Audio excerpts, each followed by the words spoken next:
Et nous, de notre côté, on s'en va maintenant vers un reportage. On va rencontrer des citoyens, justement, qui se posent des questions face à un développement domiciliaire qui se fait du côté de Charlesbourg, face aussi à la protection d'une forêt urbaine. Je vous invite à écouter ce que je vous ai préparé.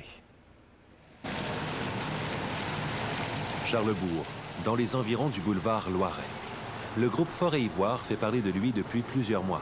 C'est que les citoyens soulèvent beaucoup de questions face à un développement domiciliaire qui se fait dans le secteur. Mais quelles questions? Nous sommes allés les rencontrer. On est ici dans le secteur de la rue des Platanes. Qu'est-ce qui s'y passe? Écoutez, le 14 mars, moi puis d'autres citoyens, on s'est informés à l'arrondissement. Puis de l'aveu même du personnel, on apprenait qu'il y avait des maisons qui avaient commencé sans permis de construction. Et ça, je vous avoue, on trouve ça inacceptable. On est dans une société de droit, alors on ne comprend pas comment ça se fait que des maisons ont pu commencer sans permis de construction. C'est complètement scandaleux. C'est la même situation qu'un citoyen ou une citoyenne qui conduit un char. Pour conduire un char, ça prend un permis de conduire. Si on n'a pas un permis, on se fait arrêter par la police, on ne peut pas poursuivre avec sa voiture.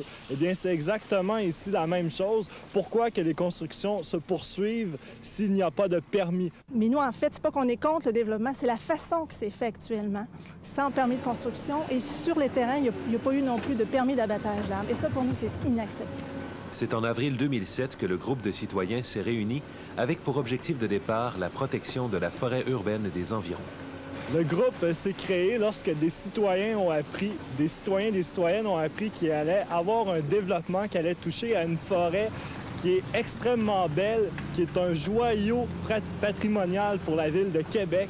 Les enfants, les résidents du quartier vont souvent se promener dans cette forêt. Les gens sont attachés à cette forêt-là et ne veulent pas qu'il y ait du développement qui se fait de n'importe quelle manière. D'abord, on peut le dire que dans Charlesbourg, on fait partie des enfants pauvres sur le plan de l'environnement et de la forêt urbaine. On a moins de 1 % des parcs qui sont protégés.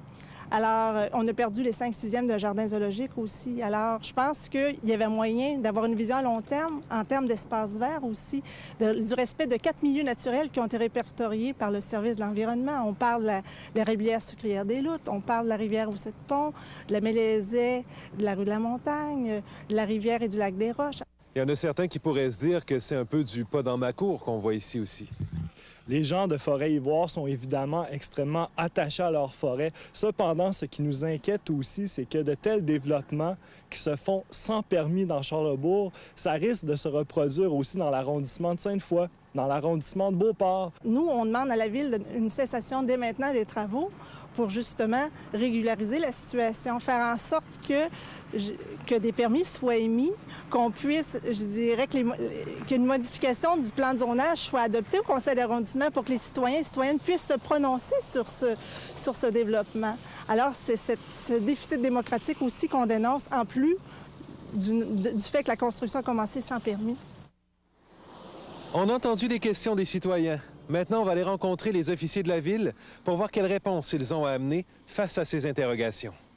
Bien, vous connaissez l'opinion du groupe de citoyens et sur la question du développement domiciliaire, sur la question aussi surtout de la forêt urbaine. Qu'est-ce que vous en pensez?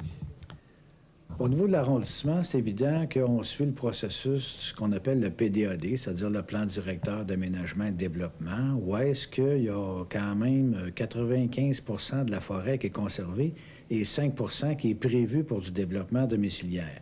Évidemment, là, c'est un compromis qui a été fait entre le développement économique et la conservation des milieux naturels. Le zonage permet le lotissement qui est prévu là, sans qu'il y ait une modification qui est opposable par les citoyens. Les constructeurs de maisons, parce qu'il faut faire différencier les promoteurs des constructeurs, les constructeurs ont déposé des demandes de permis, mais pour émettre le permis, il faut attendre une étape, c'est-à-dire qu'on appelle une acceptation provisoire de la rue. Cette acceptation provisoire-là, au moment où on se parle, elle a été faite, mais au moment où les citoyens ont vu les solages se lever, elle n'était pas faite. Sur une quarantaine de permis, 23 ont eu un avis de contravention, sans compter l'abattage des arbres.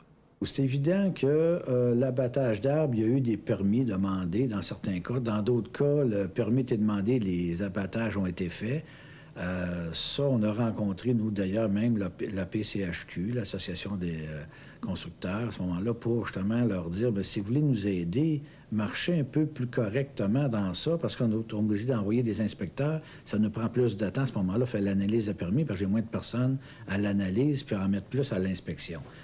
Alors, on souhaite que tout le monde respecte les règles du jeu. Il faut dire qu'ils ont tous à remplir des bons de commande pour le 1er juillet et ça affecte aussi probablement aussi des familles. Donc, il faut quand même être, globalement, on ne fera pas d'arrêt de travaux. Ça prend une mesure exceptionnelle pour ça et il n'y a pas de motif pour ça actuellement. Au final, le développement continuera.